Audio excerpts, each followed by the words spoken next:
갑자기 가슴이 뛰고 숨이 가빠지는데 검사에서는 이상 없다는 말만 들으셨다면 지금이 바꿀 마지막 타이밍일 수 있습니다. 그대로 두면 교감신경은 더 달아오르고 심장은 쉬지 못하게 됩니다. 오늘 단 5분 배부터 숨쉬는 횡격막 호흡으로 이 고리를 끊어보겠습니다. 실제로 현장에서 많은 분들이 이 5분으로 밤의 두근거림과 답답함을 줄이셨거든요. 여러분도 밤에 잠자리에 누웠을 때 가슴이 콩닥콩닥 뛰는 경험 있으시죠? 낮에는 괜찮다가도 조용한 밤만 되면 심장 소리가 크게 들리고 숨이 얕아지는 느낌 말이에요. 주변에서는 스트레스 때문이라고 하고 검사에도 특별한 문제는 없다고 하는데 막상 본인은 너무 힘든 거예요. 이런 증상은 대부분 호흡 패턴과 깊은 관계가 있습니다. 가슴으로만 짧고 빠르게 숨쉬는 습관이 오래되면 횡격막이 제대로 움직이지 못하고 그러면 자율신경이 불안정해지면서 두근거림이 더 심해질 수 있거든요. 하지만 반대로 생각하면 호흡만 제대로 바꿔도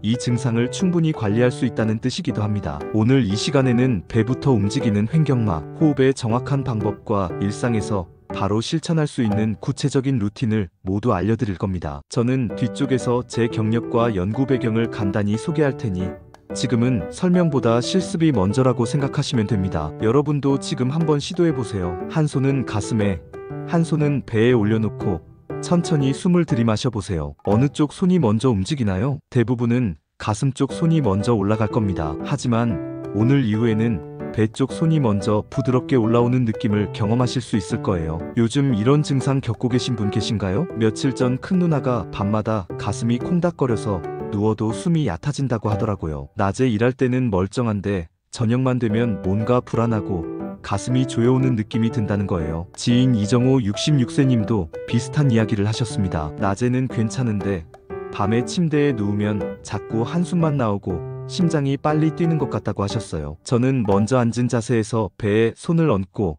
3초 들숨, 1초 머무, 5초 날숨을 5분만 해보자고 제안했습니다. 처음에는 어깨가 들썩이고 배는 거의 움직이지 않았지만 천천히 배가 먼저 부풀어 오르는 느낌을 잡기 시작하자 표정이 확 달라지더라고요. 숨이 깊어지니까 마음도 조금씩 안정되는 것 같다고 하셨거든요. 큰 누나는 그날부터 일주일 동안 매일 같은 시간에 이 호흡을 했고 잠드는 속도가 확실히 빨라졌다고 했습니다. 이정호 66세 님도 늦은 밤에 막연한 불안감이 많이 누그러들었다고 하시더라고요. 단순히 숨쉬는 방법만 바꿨을 뿐인데 몸이 이렇게 달라질 수 있다는 게 신기하다고 말씀하셨어요. 이 이야기를 끝까지 들으셔야 전체 흐름과 실천 방법을 정확하게 아실 수 있습니다. 특히 마지막 부분에 나올 일상 속 습관화 방법을 모르시면 지금까지 배운 내용이 금방 흐지부지 될 수 있거든요. 오늘 이 영상에서 말씀드릴 내용은 여러분의 호흡 관리 방식을 완전히 바꿀 수 있는 중요한 지혜입니다. 이 이야기를 끝까지 듣고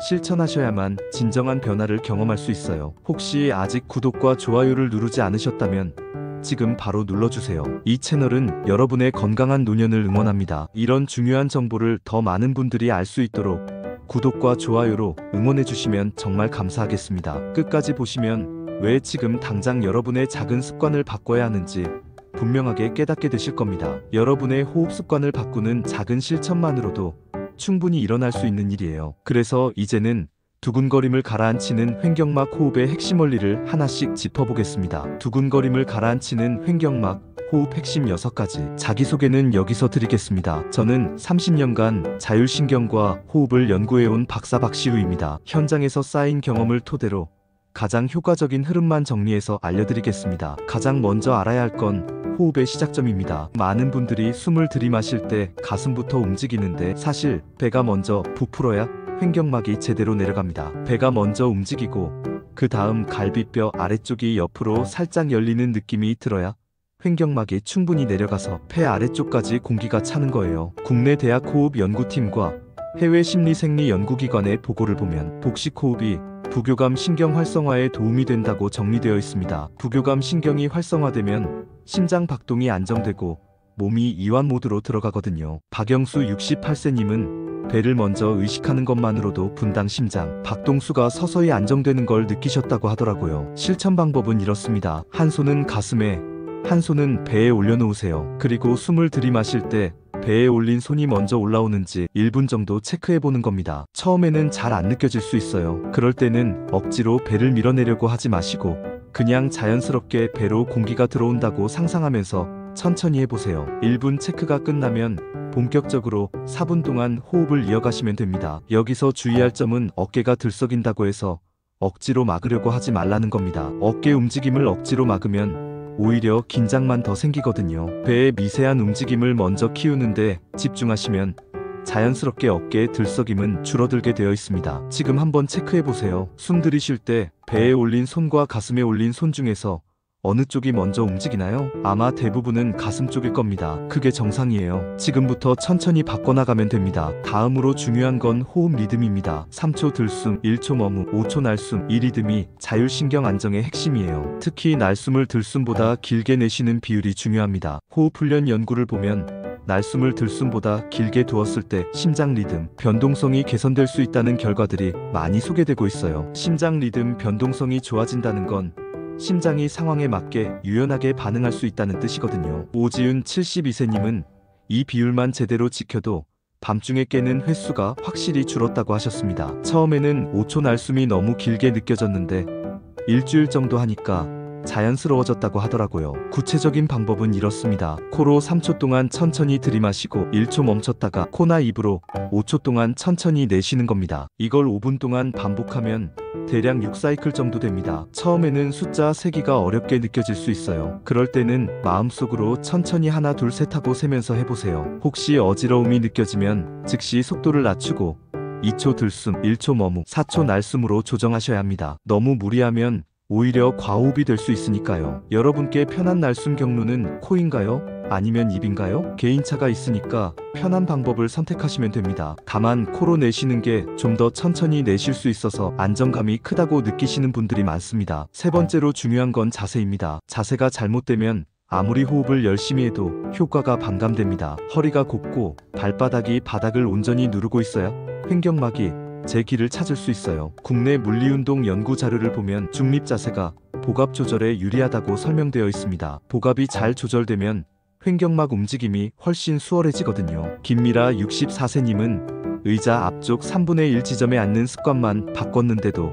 가슴 답답함이 많이 줄었다고 하셨어요. 깊숙이 앉으면 허리가 자꾸 구부정해지는데 앞쪽에 살짝만 앉으니까 자연스럽게 허리가 세워지더라는 거예요. 구체적으로 어떻게 앉아야 하는지 말씀드릴게요. 의자에 앉을 때 골반을 살짝 세우듯이 앉고 턱은 가볍게 당겨주세요. 턱을 너무 위로 들면 목이 긴장되고 너무 아래로 당기면 가슴이 눌리니까 자연스러운 위치에 두시면 됩니다. 발은 어깨 너비로 벌리고 발끝은 정면을 향하게 하세요. 발바닥 전체가 바닥에 완전히 닿아 있어야 합니다. 여기서 주의할 점은 허리를 과하게 젖히면 안 된다는 겁니다. 허리를 너무 젖히면 허리 근육에만 긴장이 쌓이고 호흡은 오히려 얕아질 수 있어요. 자연스럽게 곧게 세운다는 느낌으로만 하시면 됩니다. 지금 앉은 자세를 한번 체크해 보세요. 발바닥이 바닥과 완전히 닿아 있나요? 혹시 발 뒤꿈치만 닿고 앞쪽이 뜨거나 다리를 꼬고 계시지는 않나요? 작은 자세 하나도 호흡에 큰 영향을 줍니다. 네 번째는 호흡 타이밍입니다. 언제 호흡을 하느냐도 정말 중요해요. 교감 신경이 오르내리는 교차 지점에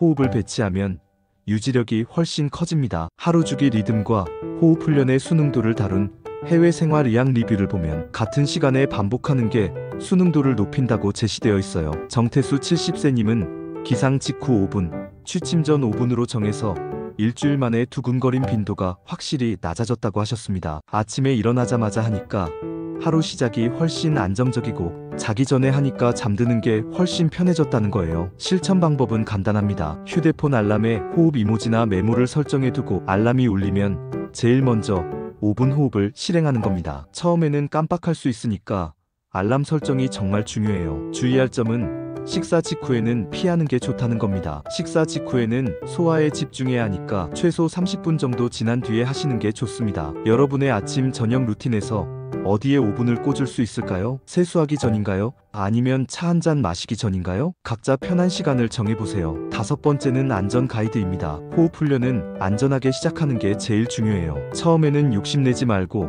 편안한 범위 내에서만 진행해야 합니다. 호흡 훈련 초기에 과호흡을 경계하라는 안내가 국내외 가이드에 공통적으로 나와 있습니다. 너무 열심히 하다가 어지럽거나 숨이 가빠지면 오히려 역효과가 나거든요. 이현정 65세님은 처음에 2분만 하시다가 일주일 후에 5분으로 천천히 늘리셨습니다. 처음부터 5분을 채우려고 하니까 중간에 어지럽더라는 거예요. 그래서 2분만 하고 나머지는 평소대로 숨 쉬다가 몸이 적응하니까 자연스럽게 시간을 늘릴 수 있었다고 하셨어요. 구체적인 안전 수칙을 말씀드릴게요. 혹시 어지러움이 느껴지면 즉시 중단하고 물 한 모금 마신 뒤에 평소 호흡으로 1분 정도 쉬세요. 그 다음에 다시 2분만 해보는 겁니다. 절대 무리하지 마세요. 가슴 통증 같은 급성 불편이 지속되면 호흡 훈련을 멈추고 상태를 지켜봐야 합니다. 처음 해보실 때 몇 분이 가장 편안하셨나요? 사람마다 다르니까 자기 몸 상태를 잘 관찰하면서 천천히 늘려가시면 됩니다. 마지막 6번째는 체크리스트입니다. 호흡을 마친 뒤에 30초만 투자해서 점검하는 습관을 들이면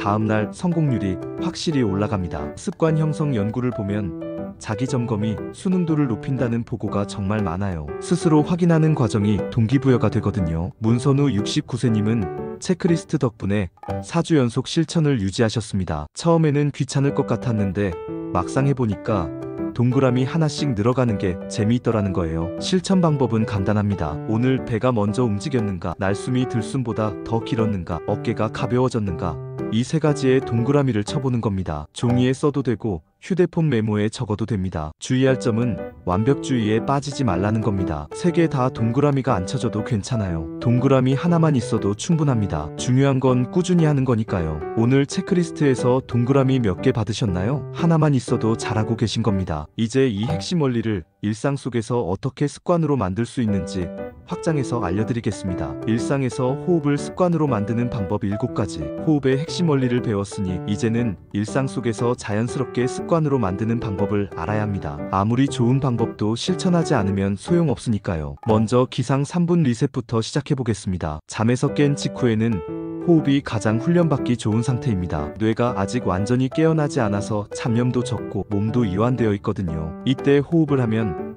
하루 전체의 자율신경 톤이 안정적으로 시작됩니다. 주의할 점은 알람을 끄자마자 바로 시작하는 겁니다. 휴대폰 보는 건 호흡 3분 끝나고 하세요. 휴대폰을 먼저 보면 뇌가 깨어나면서 교감신경이 활성화되기 시작하거든요. 실천 방법은 간단합니다. 엉덩이만 침대 끝에 걸치고 등은 세운 상태에서 3분 호흡을 해보세요. 누워서 하면 다시 잠들 수 있으니까 앉은 자세가 좋습니다. 알람 뒤 첫 3분을 어떻게 쓰고 계신가요? 이 시간을 호흡에 투자하면 하루가 달라집니다. 2번째는 식사 전 준비 호흡입니다. 횡격막 움직임은 복부 순환을 도와서 소화에도 긍정적인 영향을 줄 수 있어요. 주의할 점은 식사 직후가 아니라 식사 전 10분 정도에 실시하는 겁니다. 식사 직후에는 소화에 집중해야 하니까 피하는 게 좋습니다. 실천 방법은 이렇습니다. 주방 타이머를 3분으로 설정하고 2초 들숨, 1초 머무, 4초 날숨이나 3초 들숨, 1초 머무, 5초 날숨으로 해보세요. 식사 준비하면서 기다리는 시간에 잠깐 하는 것만으로도 효과가 있습니다. 식사 전에 어떤 준비 루틴을 갖고 계신가요? 여기에 호흡을 한 가지 더 추가해보세요. 3번째는 이동 중 마이크로 세트입니다. 짧은 호흡 세트가 하루 종일 누적되면 전체 총량이 확 늘어납니다. 5분씩 2번 하는 것보다 2분씩 5번 하는 게 더 꾸준히 할 수 있는 분들도 있거든요. 주의할 점은 걷는 중에는 숨 고르기만 하고 숫자 세기는 마음속으로만 하는 겁니다. 걸으면서 숫자를 세면 리듬이 깨질 수 있어요. 실천 방법은 간단합니다. 신호 대기할 때 2사이클, 엘리베이터 기다릴 때 1사이클만 해도 됩니다. 하루에 몇 번 멈춰 설 기회가 있나요? 그 짧은 순간들을 활용해보세요. 4번째는 오후 졸림 타임 리부트입니다. 오후에 늘어지는 시간에 호흡을 하면 졸림 대신 안정감을 만들 수 있습니다. 커피에 의존하는 것보다 호흡으로 리셋하는 게 몸에 부담이 없거든요. 주의할 점은 카페인 의존을 줄이고 호흡을 먼저 해보는 겁니다. 카페인은 각성 효과가 있지만 교감신경을 자극해서 나중에 두근거림이 더 심해질 수 있어요. 실천 방법은 책상에 앉아서 3분만 호흡하되 날숨을 1초 더 늘려서 3초 들숨, 1초 머무, 6초 날숨으로 해보세요. 오후에 가장 처지는 시간은 몇 시인가요? 그 시간을 노려서 호흡을 해보세요. 5번째는 저녁 루틴 고정입니다. 하루를 닫는 호흡은 수면 진입을 확실히 도와줍니다. 잠들기 전에 몸과 마음을 이완시키는 신호를 주는 거예요. 주의할 점은 침대에 누워서 과호흡 느낌이 오면 앉은 자세로 전환하는 겁니다. 누워서 하면 횡격막 움직임이 제한될 수 있거든요. 실천 방법은 불을 끄기 전 5분 동안 배 위에 책 한 권 올려놓고 미세하게 상승하는 걸 확인하면서 호흡해보세요. 책이 오르내리는 게 보이면 제대로 하고 있는 겁니다. 불 끄기 전 5분 무엇을 하고 계신가요? 이 시간을 호흡에 투자해보세요. 여섯 번째는 체크리스트와 달력 스티커입니다. 보이는 보상이 꾸준함을 만들어줍니다. 눈으로 확인할 수 있는 성취감이 다음 실천을 이끌거든요. 주의할 점은 빈칸이 생겨도 절대 자책하지 말라는 겁니다. 하루 빠졌다고 해서 지금까지 한 게 의미 없어지는 건 아니에요. 다음 칸부터 다시 시작하면 됩니다. 실천 방법은 달력에 초록 스티커를 붙이고 7개가 이어지면 스스로에게 작은 선물을 주는 겁니다. 좋아하는 간식이나 영화 한 편 보기 같은 거요. 여러분만의 보상은 무엇이 좋을까요? 작은 보상이라도 정해놓으면 동기부여가 훨씬 잘 됩니다. 7번째는 비상용 60초 버전입니다. 갑작스러운 두근거림이나 긴장 상황에서는 짧고 집중된 루틴이 훨씬 유용합니다. 5분을 할 시간이 없을 때 1분만이라도 하는 게 안 하는 것보다 훨씬 낫거든요. 주의할 점은 숫자에 매달리지 말고 날숨을 길게만 기억하는 겁니다. 긴장 상황에서는 정확한 숫자보다 날숨을 길게 하는 게 더 중요해요. 실천 방법은 코로 2초 들숨, 1초 머무, 4초 날숨을 6번만 반복하는 겁니다. 1분이면 충분히 마음이 진정됩니다. 갑자기 긴장될 때 떠올릴 한마디는 무엇인가요? 길게 내쉬자. 이것만 기억하셔도 됩니다. 이제 오늘 배운 모든 내용을 정리하고 마무리하겠습니다. 오늘 우리는 가슴으로만 거칠게 쉬던 습관을 배 중심에 느리고 긴 호흡으로 바꾸는 연습을 함께 했습니다. 잘못된 상식은 크게 들이마시면 두근거림이 해결된다는 생각이었고, 올바른 관리는 배부터 움직이고 날숨을 더 길게 두는 리듬을 만드는 것이었습니다. 방치하면 어떻게 될까요? 교감신경은 계속 과열되고 두근거림과 답답함이 반복됩니다. 밤에 잠도 제대로 못 자고 낮에도 불안감이 따라다니면서 삶의 질이 점점 떨어지게 됩니다. 가슴으로만 짧게 숨 쉬는 습관이 오래 지속되면 횡격막 기능이 약해지고 자율신경 불균형이 더 심해질 수 있어요. 반대로 제대로 관리하면 어떻게 될까요? 심장 리듬이 안정되고 어깨 긴장이 풀리며 잠드는 시간이 확실히 짧아집니다. 배부터 움직이는 호흡이 몸에 익숙해지면 평소에도 자연스럽게 깊고 안정적인 호흡을 하게 되거든요. 그러면 사소한 스트레스에도 크게 흔들리지 않고 마음도 훨씬 평온해집니다. 오늘 당장 실천할 수 있는 단 하나의 제안을 드리겠습니다. 지금 바로 휴대폰 알람을 꺼내서 아침과 저녁 시간에 5분씩 호흡 알람을 설정해 보세요. 그리고 오늘 저녁부터 3초 들숨, 1초 머무, 5초 날숨으로 7사이클만 해보는 겁니다. 딱 7사이클이면 됩니다. 처음에는 숫자 세기가 어색하고 배가 잘 안 움직일 수 있어요. 그래도 괜찮습니다. 일주일만 꾸준히 해보세요. 일주일 뒤에는 몸이 먼저 답을 줄 겁니다. 가슴 두근거림이 줄어들고 숨쉬기가 한결 편해진 자신을 발견하게 될 거예요. 오늘 배운 6가지 핵심을 다시 한번 정리할게요. 배부터 움직이는 호흡 매핑, 3초 들숨, 1초 머문, 5초 날숨 리듬, 자세 세팅, 아침 저녁 타이밍, 안전 가이드, 그리고 체크리스트였습니다. 일상에서 습관으로 만드는 7가지 방법도 배웠습니다. 기상 3분 리셋, 식사 전 준비 후, 이동 중 마이크로 세트, 오후 졸림 타임 리부트, 저녁 루틴 고정, 체크리스트와 달력 스티커, 비상용 60초 버전까지요. 이 모든 방법은 특별한 도구가 필요 없습니다. 시간도 하루 5분이면 충분하고 장소도 가리지 않습니다. 앉아있는 곳이 어디든 할 수 있어요. 중요한 건 꾸준함입니다. 하루 이틀 하고 그만두면 효과를 보기 어렵지만 일주일만 꾸준히 하면 몸이 확실히 변화를 느낍니다. 다음 영상에서는 잠이 쉽게 오지 않을 때 적용하는 누운 자세 변형, 호흡과 코막힘이 있을 때의 대체 루틴을 자세히 알려드리겠습니다. 잠들기 전 침대에 누워서 할 수 있는 호흡법과 코가 막혔을 때 입으로 하는 안전한 호흡 방법까지 다룰 예정이니까 놓치지 마세요. 오늘 내용이 도움이 되셨다면 댓글로 여러분의 경험을 나눠주세요. 호흡을 해보니 어떤 변화가 있었는지, 어떤 부분이 어려웠는지, 궁금한 점은 무엇인지 모두 환영합니다. 여러분의 이야기를 듣고 싶습니다. 여러분 생각은 어떠신가요?